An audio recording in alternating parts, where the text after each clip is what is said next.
Хай бүгдэнд нь орой минь. Тэгээд 24 оны 7 сарын 25-нд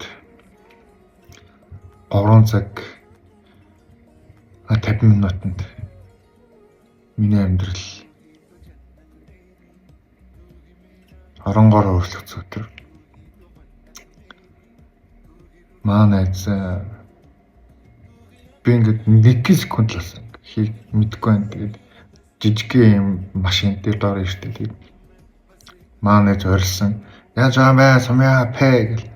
Тэгэл даарсан би өрөөч мэдээгүй. Тэгээд тэр доогоор 0 миний цус явж ирсэн юм. Тэгээ би ингээд миний нүүр амар болцсон юм. Цавцгаа.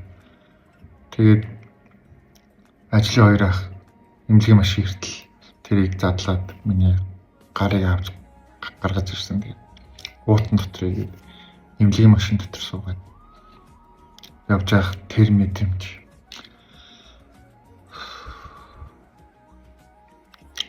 миний амьдралыг өөрчилсөн өдөр байна. Тэгээд миний бичлэгийг дуустал нутагт баярлаа. Гэхдээ би нэг гараа атсан ч гэсэн амьдралаа алдаагүй. Тэгээд тэр зүйлээс багаар босч явж байгаа. Тэгээд энэний дараагийн бичлэг дээр эмнэлэгт яг юу болсон, ямар хөө бодолтой байсан. Тэгээд ер нь тэр үед юу хийдсэн гэдэг талаараа багаар хийж бичлэг болгон үзүүлэх болно. Тэгээд